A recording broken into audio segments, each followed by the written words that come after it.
Hello, hello, hello, and welcome to the Women's Rugby Show. I'm Sam Bardwin. Today we've made the journey to Wales, to Cardiff Arms Park, to see Wales take on Ireland women in the Women's Six Nations Round 2 fixture. I'm really excited for this one. As usual, we can't bring you any of the Six Nations match footage, but I will bring you some analysis post-match, as well as some interviews with both sides after the final whistle as well. So really looking forward to this, really looking forward to the game as well, actually. Wales are going to be coming into this having to want to get a better performance after last weekend. And Ireland will be looking to kickstart this tournament with a bang.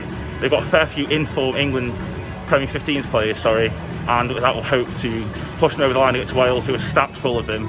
That'll be their advantage, Ireland. They will use that to their advantage to exploit the knowledge that they've got of the Welsh players. But I can't look past Ireland for this one. I said yesterday it's going to be tight, and I still believe, think it's going to be tight. I think Wales, having played last weekend, is going to be a big advantage. They'll have the knowledge, they'll have the experience from last week to take into this game, discipline, stuff like that. But I can't look past Ireland. They've got some quality. Beating Parsons on the wing, really excited to see a young, prolific, exciting, and Lauren Delaney as well. We really enjoy seeing her play for Sale Sharks, so I hope she does that same today as well.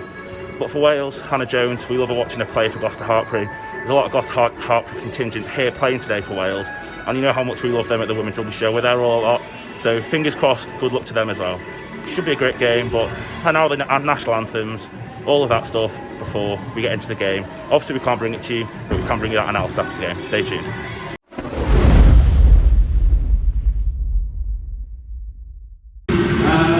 Today's visitors, Ireland.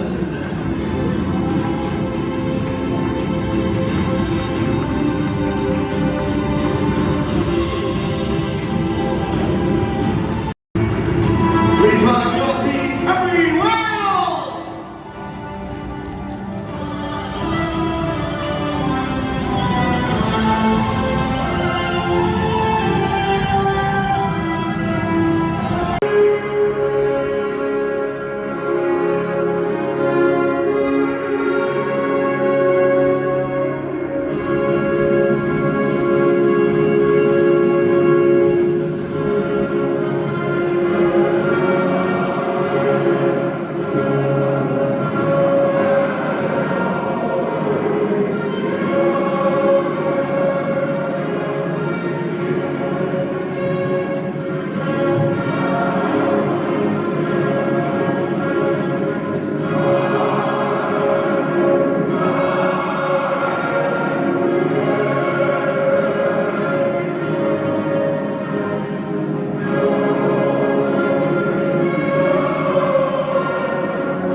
Yeah, it's a pretty disappointed, emotional dressing room. That's not obviously the fashion in which we want to play, perform, represent our country. We're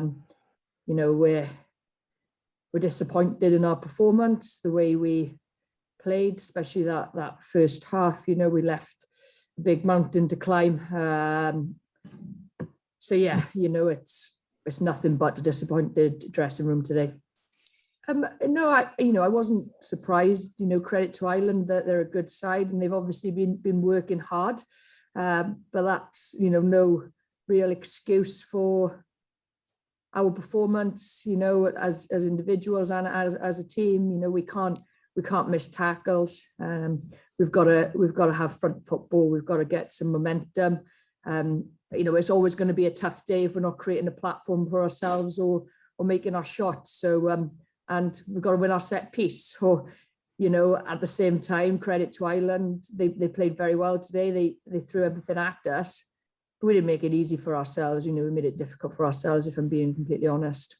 It's a difficult one. I'll have to really watch the game back and reflect on my performance and the team's performance to really be able to answer that. The way we feel now, it just wasn't good enough. And that's the way we feel as a full squad. Yeah, like Sean said, I think we're all pretty disappointed in ourselves.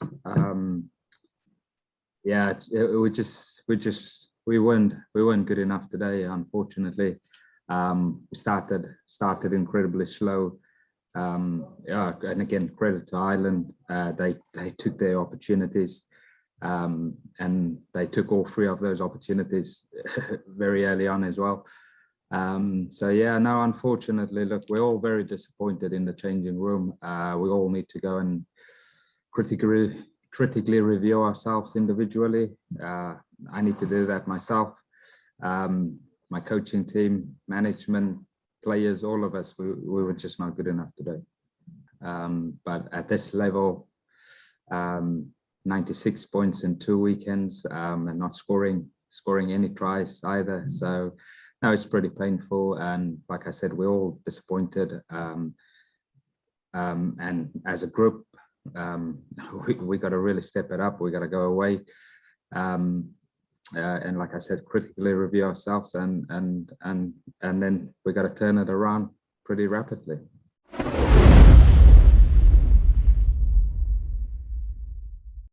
So that's it here from us in Cardiff. As you can see, it's cold, red nose, but that was a brilliant performance from Ireland. They were very deserving of that victory. First half, they were amazing, outstanding, and all those training camps they've been having certainly paying off. Second half, Wales got back into it. The defence was better, but I think they still didn't trouble Ireland at all. I think they were in the Ireland's 22 about once or twice in 80 minutes, and it's not really good enough. But there's plenty to work on there for Wales heading into their final game against probably Scotland or Italy, depending on what happens in that game next weekend. So week off now, we believe they've got a training game against England. Simon Milton mentioned that earlier today. So that can help them learn taking that into the next game, but they haven't won in a while now. They're struggling, and it's just defensive errors for Wales that seem to trouble them. They miss tackles, but the positive from the game at Ireland was amazing first half, like I said. Bevan Parsons, Emma Considine were very impressive, such attacking threats with ball in hand, and looked just really promising, really dangerous in attack with ball in hand. And also Ireland very good defensively. They didn't really let the Wales do anything at the breakdown. They turned stuff over, and their scrum and set pieces were dominant as well. So overall, a really impressive performance from Ireland, but Wales need to do better. So as you can see, the millennium behind me, and I'll leave you for today. Don't forget to like this video, subscribe to the Women's Rugby Show on YouTube, and check us out across all social medias, and we'll see you again soon. Cheers.